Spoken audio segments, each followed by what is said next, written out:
திருச்செந்தூரின் கடலோரத்தில் செந்தில் நாதன் அரசாங்கம் தேடி தேடி வருவோர்க்கெல்லாம் தினமும் கூடும் தெய்வாம்சம்.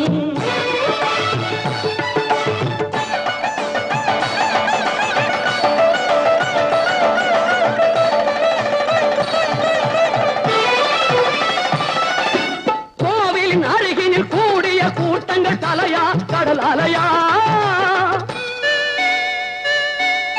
குழந்தைகள் பெரியவர் அனைவரை இழுக்கும் குமரன் அவன் கலையாம். கோவிலின் அருகினில் கூடிய கூட்டங்கள் தலையா கடலையா?